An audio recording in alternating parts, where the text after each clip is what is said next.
Maganda ang kabuuan ng resort ng mga Del Rio. Nasa baybayin ng San Fabian, Pangasinan na ang pangalan, Villa Celestina. Nakaharap sa dagat pero magkatabing villa ay napapalibutan ng infinity pool. Ayon sa reviews na binigay ni Melanie sa kanya, nakarating na ito roon kaya naman pagtapak ng mga paa niya sa resort, pinigilan niyang mapahanga. Baka makahalata pa si Armando na ngayon pa lang siya nakatapak sa lugar. Sadyang matalas pa naman ang mata nito pagdating sa kanya. Come on, kumain muna tayo sa grill. Pagkatapos itong ibinaba ang mga gamit sa loob ng maluwag na kwarto nila sa villa, nagpatiunan na naman ito sa labas. Parang walang kasama. So, ganito talaga ang asal nito kapag sila lamang dalawa? Kapag walang maraming taong nakakakita. Dito'y wala itong inaalalang taong bayan na makakakita sa kanya, kaya malakas ang loob. Sa inis, mas binagalan niyang paglalakad. Hinayaan niyang maiwan siya nito hanggang umabot ng may 10 metro ang layo nito sa kanya. At lihim siyang nagdiwang nang humarap to na halatang inis na mapansing malayo ang pagitan nilang dalawa. Nakapamewang ito at kahit malayo, kitang-kita niya, nakakunot ng todo ang noon nito. What? Nag-aama namin ka ba dyan? Baka gusto mong bilisan. Malakas nitong bulyaw. Malakas ang loob niyang irapan to dahil sa layo ng pagitan nila. Alam niya hindi siya makikita nito. Pagdating sa grill, pinagsilbihan sila ng dalawang crew. Inihanda ng mga to sa kanila ang sa tingin niya pinaka-espesyal na menu ng resort. Lihim siyang nagpasalamat na makitang walang hipon sa mga iyon. Kung ano-anong inihaw ang nakain sa mesa nila, pero mas natakam siya sa inihaw na pusit na sinlaki na yata ng kanyang palad. Ganadong kumuha siya ng isa para ilagay sa kanyang plato at hiniwa-hiwa yon ng maliliit. Nakatatlong subo na siya nang bigla siyang matigilan dahil si Armando hindi kumakain. Pinapanood lamang siya nito na parabang amazed na hindi niya maintindihan. What? Di nakatiis niyang tanong. I thought ayaw mo ng squid. Pero bakit mukhang ganadong-ganado ka dyan ngayon? This past few days you are so weird. Bigla mong inaayawan ng shrimp na favorite mo. Now biglang gusto mong squid na hate mo? I'm confused. What's happening to you? Salubong ang kilay nitong sabi. Kulang na lang mabilaukan siya sa lalaman. Di yata't kumakain ng squid ang kakambal niya. Dapat yata inalam din niya mga pagkain na kinakain at hindi nito. Inaral niya kasi ang kilos at galaw ni Melanie bago siya sumabak sa misyon na yon. Maging ang pagbuka at pagnguya ng bibig nito kapag kumakain, pinag-aralan niya. Pero bakit nawala sa kanyang isip ang mga pagkain na ayaw at gusto nito? Lumikot ang kanyang mata. Kailangan makaisip siya ng reasonable word na tatanggapin ni Armando. Kinuha muna niyang mataas na baso ng orange juice at sumimsim doon para mawala ang panunuyot ng kanyang lalamunan. Pagkatapos, pinahira ng kanyang labi ng tablecloth at saka ito hinarap. Bakit pa maging pagkain na kinakain ko at hindi ay issue sa iyo, Armando? Hindi mo ba naisip na baka way ko rin yon para mag-move on sa nakaraan? Besides, ano magagawa ko kung gusto ko tito ngayon at ayoko nun bukas or mamaya? May batas ba na nagsasabing kapag ayaw mo sa isang pagkain, hindi mo na siya pwedeng kainin habang buhay? Armando? Tinaasan pa siya ng kilay ni Armando para maging ganap siyang kapanipaniwala. Kahit pa nga ba ang puso niya ay para nang lalabas sa pwesto dahil nasa lakas ng tibok niyon. Di nakaligtas sa paningin niya nang umismid ito. Napakarami mo namang sinabi. Sikmat nito bago muling nagpatuloy sa pagkain. Kung kumakain ka na lang kasi at tinatantanan mong kapapansin sa akin, ay di sana hindi tayong didiskusyon? Nakairap niyang sabi. Saglit na namayani ang katahimikan sa kanila, pero maya-maya ay may panibagong banat na naman ito. I wonder kung paano ka itrato ng lalaki mo, Melanie. Kwentuhan mo nga ako. So paano kapag kumakain kayo ng ganito? Sinusubuan ka ba niya? Or ikaw ang nagsusubo sa kanya? Tell me. Di nakaligtas sa kanya ang sarkastiko nitong tinig. Di na siya nakapagpigil. Lahat ng pagtitimpi niya ay kumawala na at ang tanging gusto lang niyang gawin ay inisin pang lalo ito. Pakiramdam kasi niya sobra naman na itong masyado. Kahit nasa harap ng pagkain, isinisingit itong pilit ang tungkol sa lalaki ni Melanie. Bagay na sa tingin niya ay unfair naman na. Gusto mo talagang malaman? Okay, sinusubuan ko siya. Pero ganun din naman siya sa akin. Inaasikaso niya ako palagi which is hindi mo magawa sa akin kahit kailan. Sabi niya na parang totoong-totoo. Kitang-kita niya tuloy ng tila magliyab na naman ng galit si Armando. Dumilim ang anyo nito at nagtagis ang ngipin na akala mo gusto siyang lapain. Akmang ibubukan nito ang bibig para magsalita pero hindi nito itinuloy. Bagkos tumayo ito at iniwan siya roon. Tinapos niya ang pagkain para bumalik na sa villa. Sumapit ang gabi pero hindi na nakita pa ni Meredith si Armando mula kaninang nananghalian sila. Obviously sobrang naging galit nito. Kahit papaano nag-aalala siya. Parang gusto niyang pagsisihan lahat ng sinabi kanina. Nagpa siya siyang maglakad-lakad sa tabing dagat. May kalahating oras na niyang ginagawa iyon nang mamataan niya si Armando na nakaupo sa buhanginan. Nakatalikod to sa gawin niya at nakaharap sa dagat. Tangan sa isang kamay ang tila bote ng alak. Pero maya-maya'y tumayo ito at nag-umpisang lumusong sa tubig. Kinabahan siya dahil mukhang lasing na ito sa klase ng lakad. Sumura ito habang inilulubog ang sarili sa tubig. Malalaki ang hakbang na nilapitan niya ito. Armando? Armando, anong ginagawa mo? Hinawakan niya ito sa magkabilang balikat pero tinabig siya nito. Kung hindi siya nanimbang, siguradong mapapaupo siya sa tubigan. Leave me alone, Melanie. Bulyaw nito sa kanya pero wala siyang balak na umalis sa harapan nito. Come on, bumalik na tayo sa villa. Tinangka niya tong muling hawakan pero pumiksi ito at tinarap siya. I said iwanan mo ko. Ayoko nakikita ka dahil kung ano-anong naaalala ko. Go back. Iwan mo na ako rito. Ganon. So iiwanan kita para lunurin mo lang ang sarili mo dito? Eh paano na yung pangarap mong maging mayor ng San Miguel? Ganon na lang man din ba yon dahil nilamon ka na ng galit mo sa akin? Napansin niyang natigilan ito. Natauhan at tila tinablan sa mga sinabi niya. Humakbang ito pabalik pero muli siyang tinabig dahil nakaharang siya sa daraanan nito. Nakaiwas siya pero si Armando, dala ng kasalarsingan na wala ng balanse. Napaupo ito sa sahig habang tumatawa. Inalalayan niya ito na umahon. Nakahinga siya na maluwag nang payagan na siya nitong umagapay hanggang sa wakas sapitin nila ang villa. Hirap na hirap man nagawa niya itong ipasok pero sa malas tulog na ito kaya't nakadagaan ang buong bigat sa kanya. Sa couch na ito binagsak dahil sobrang ngalay na ang kanyang braso. Basang-basa ang halos buong katawan nito. Napakagat-labi siya kung papalitan ba niya ito ng damit o hahayaan na lang ba niya itong matulog ng basa ang halos buong katawan. Pero hindi naman siya ganon kawalang puso. Hindi niya kayang tiisin na matuyo na lamang ang suot nito. Pero mas hindi naman niya kaya na maging ang shorts itong suot ay pakikialaman niya. Sa huli, kumuha siya ng damit pang itaas. Dahan-dahang inalis niya ang suot nitong basang t-shirt at tumambad sa kanyang mabalahibo nitong dibdib. Maingat na maingat ang kanyang pagkilos dahil baka kumilos si Armando at tuluyang magising. Napalunok siya. Sa kauna-unahang pagkakataon, nakita niya ang hubad na dibdib ng asawa ng kakambal. Pinasadahan niya iyon ng tingin at higit na nakaagaw ng kanyang pansin ay ang six-pack abs itong nakakahalina. Minsan ay hindi tuloy niya maisip, mapigilang tanungin sa sarili kung bakit nagawang pagtaksilan ito ng kapatid niya. Kung tutuusin, nandito na ang lahat ng katangian na gugustuhin ng isang babae. Umungol to ng bahagya, naangatin ng ulo para isuot ang t-shirt na kinuha niya sa maleta nito. Bakit ako nandito sa couch? Tanong ni Armando nang mapasukan ito ni Meredith na gising na ng sumunod na araw. Gusto mo talagang iparamdam sa akin na mas gusto mong katabi si Benedict de Torres? Hindi niya na pinatulan pa ang init ng ulo nito. Masama lang siguro ang gising nito dahil sa hangover. Kagabi, sinabi niya sa sarili niya na iiwasan na niya ang makipagtalo dito. Gusto niya na maging smooth ang relationship nila dahil gusto niya naman na itong makitang nakangiti. Yung totoong ngiti. Masakit ba ang ulo mo? Mag-breakfast ka muna. Ikukuha kita ng paracetamol. Makakatulong din kung magsha-shower ka. Besides, kailangan mo talagang mag-shower dahil naglublob ka sa dagat kagabi. Pagkatapos mag-shower, pumunta ka na sa terrace. Nakanda na doon ang breakfast. You haven't answered my question yet. Why did you let me sleep here? Galit na tanong nito. Okay, sabi niyang nakataas sa mga kamay. Ginawa mong tubig ang alak kagabi. Uminom ka ng uminom. Hindi mo naman pala kaya. So ayun, nag-feeling shokoy ka kagabi.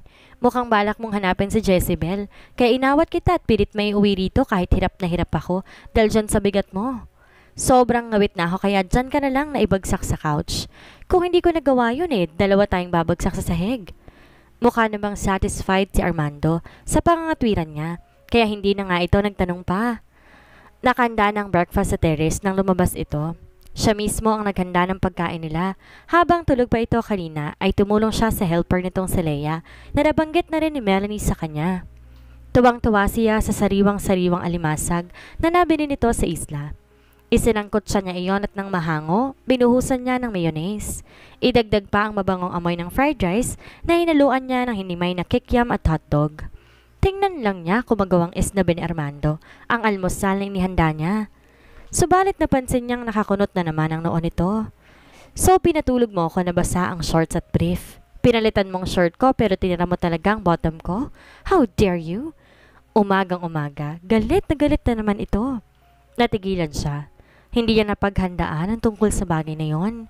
Paano ba niya ipaliliwanag dito na hindi niya to kayang palitan ng underwear dahil hindi naman siya si Melanie?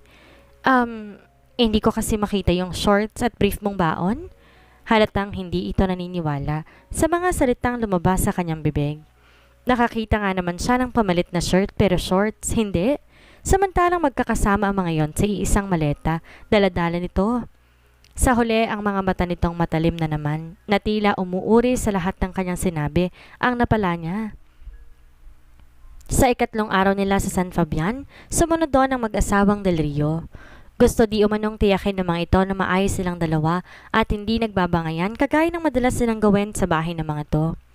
Huwag mo sanang sayangin ang chance na binigay sa'yo ni Armando, Melanie.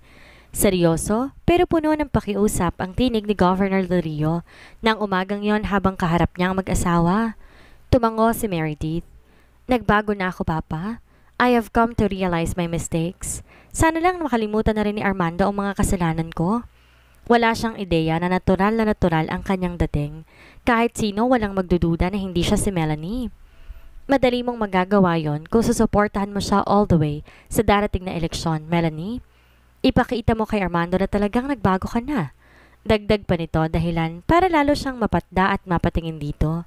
Ganon ba kababaw ang magiging sukatan para mahalin ni Armando si Melanie? Kapag sinuportahan niya ito sa kandidatura nito, o baka kapag nanalo nito at nagamit na siya ay basta na lamang siyang itatapon nito.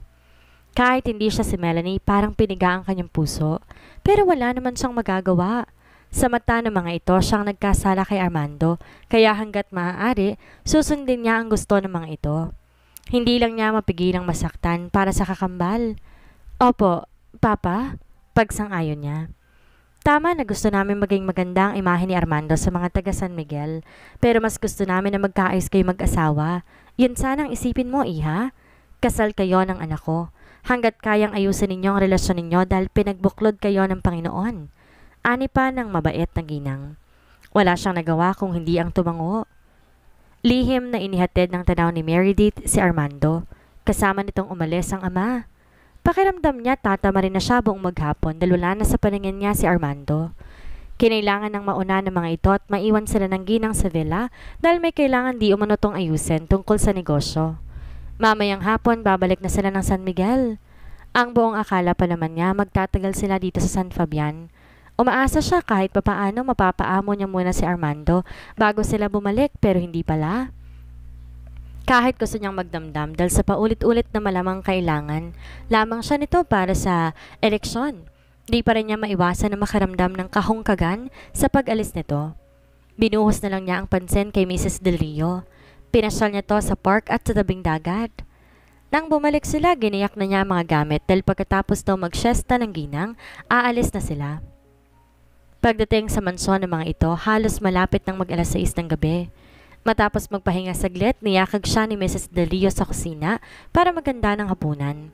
May tinuro to sa kanyang recipe na gustong gusto raw ni Armando.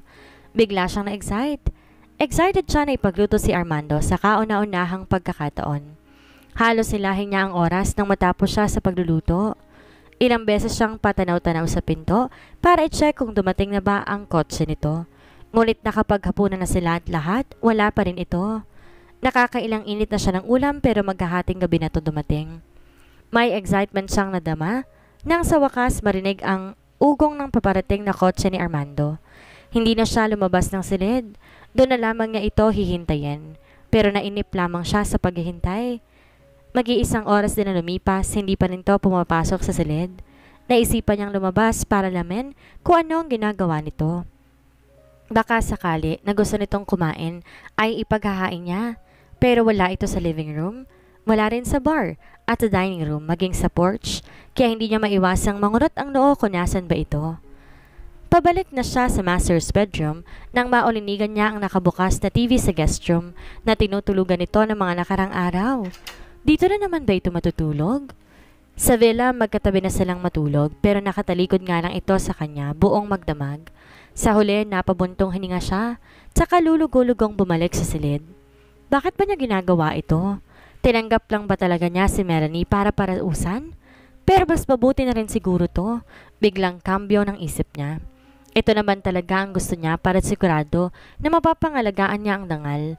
Dahil kapag magkasama sila sa iisang silid, napupuno ng tila tensyon at elektrisidad ang paligid. Hindi pa siya makatulog at mapakali dahil nag-aalala siya na baka may mawagitan sa kanila. Alam niya na sa kabila ng galit ito kay Melanie, hindi pa rin mapipigil na makaramdam ito ng pangangailangan bilang lalaki. At siya nga bilang Melanie sa paningin nito, ang alam niyang hahanapan ito ng tugon kapag nagkataon. Isipin pa lamang iyon ay gusto na niyang mga tog. Pero ngayon mag-uumaga na dilat pa rin siya. Hinahanap-hanap niya ang presensya nitong pumupuno sa buong silid at namimiss niya ang mabangong amoy nito. Magtigil ka, Meredith. Asawa yan ng kakambal mo. Niyakap na lang niya ang unan at inimagine na ito ang kayakap niya. Kinabukasan, naghahain si Meredith ng breakfast ni Mrs. Del Rio sa porch nang bumungad si Armando. Bagong shower na ito at mabangong-mabango ng tignan. Nakasuot ito ng simpleng blue jeans at blue polo shirt na talaga namang nakapagbigay dito ng teenage look. O iho, sumabay ka na. Anyaya ng ginang sa anak. Si Melanie ulit ang nag-prepare ng breakfast dahil may sakit ang maid. Humalik ito sa pisngi ng ina bago siya tinapunan ng tingin. At kagaya ng mga tinging ipinuko nito sa kanya nitong mga nakaraan, malamig na tingin naman ang binigay nito sa kanya ngayon. Hindi siya nakatiis at nagbaba siya ng tingin. Hindi niya kayang tagalan ang kawalan ng emosyon at panunumbat ng mga mata nito. Ang salagi na ay tila inuuri siya nito at inuuyam kahit hindi ito makapagsalita ay nakapagdudulot sa kanya ng pagkadismaya. Yung tipong ginagawa naman niya ang lahat pero parang hindi niya iyon nakikita. Wag naman sana pero parang bato na ang puso nito.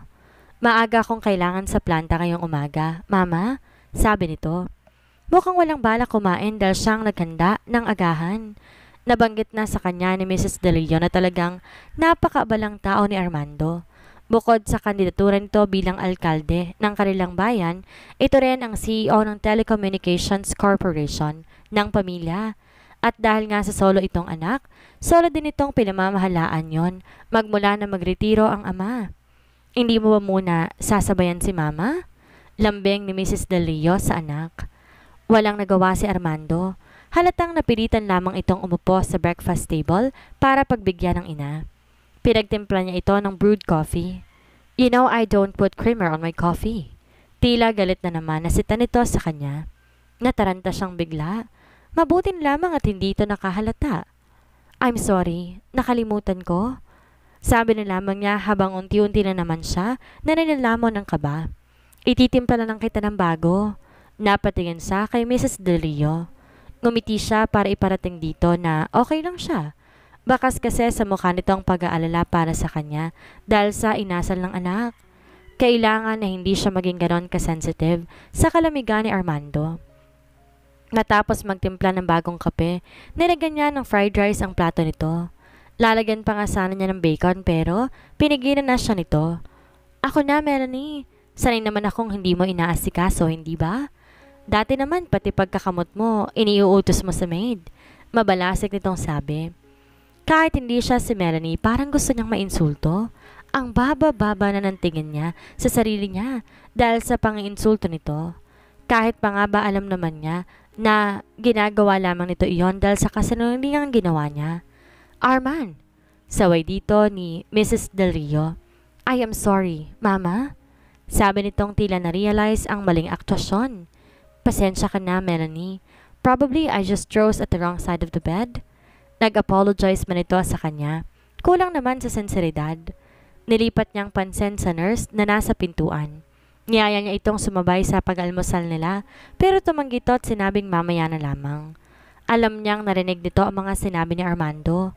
Gustuhin man niyang mahiya, alam naman niyang wala siyang magagawa. Sa tingin ko mapapadali ang paggaling ko nito, iho, ani Mrs. Del Rio sa kalagitnaan ng pagkain. Dalawa nang nag-aalaga sa akin eh. Tumingin to sa kanya at saka ngumiti. Nagkaroon ng mild stroke ang ginang na sa pagkakaalam niya ay pangalawang ulit na. Kinuha na ito ni Armando nang maulit na naman ang nangyari. Para maiwasan na, meron na din tong private nurse para di umano mabantay ng kilos ito dahil tumatanda na rin. Siya ay ang pagiging temporary therapist ng Jean ang nagiging gampanin. Kahit sinabi nitong tapos na ang session nito sa private therapist na kinuha dito ni Armando dahil nakakalakad na. Regular pa rin niyang minamasahe ang mga braso at binti nito. Well, it's very surprising, ha?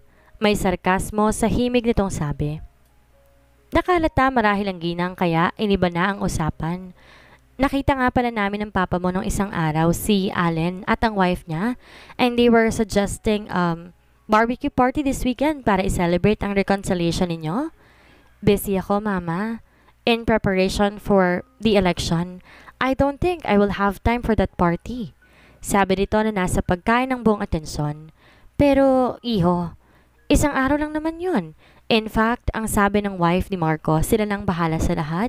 Sa Villa Celestina ang venue. Okay, okay. Sabi nito matapos magbuga ng hininga. Halatang napilitan na naman tong pagbigyan ng ina. Kaunti pa lang ang nababawas ito sa pagkaing nasa plato. Nagpaalam na ito at nagmamadaling umalis. Nang sila na lamang dalawa, ginagap ni Mrs. Del Rio ang kanyang isang palad na nasa ibabaw ng mesa. Pagpasensyahan mo na ang asawa mo, Melanie. Loaded lang siguro siya.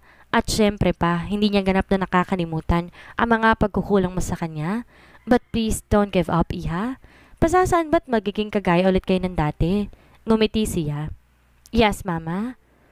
Hindi pa rin sa master's bedroom natulog si Armando ng gabing iyon. Sa tingin niya ay sinasadya nitong araw-araw magpagabi para hindi malaman ng mga kasama nila sa bahay na sa ibang silid ito natutulog. Hindi rin nga ito naglalagay sa bahay. Simula na matapos ang kampanyahan, ginugol nito ang oras sa negosyo, bagay na sa tingin din niya mas gusto nitong gawin kaysa ang mayat maya siyang makita sa mansyon. Hanggang ngayon, pinakikita at pinararamdam nito sa kanya na napilitan lamang itong tanggapin sa buhay nito ang kanyang kakambal. Na kung wala nga siguro ang pasrensya ni Mrs. Del Rio sa mansyon, siguradong matagal niya na itong ipinatapon. Minsan nga, natutulala na lamang siya. Napapaisip siya kung hanggang kailan kaya niya titiisin ang lahat. Araw-araw din siyang napapasandal na sana malaman na niya kung nasa ng kapatid para makalis na siya sa piling ni Armando. Siguro, susubok na lamang siya ng ibang paraan para magkaayos ito at ang kanyang mga magulang.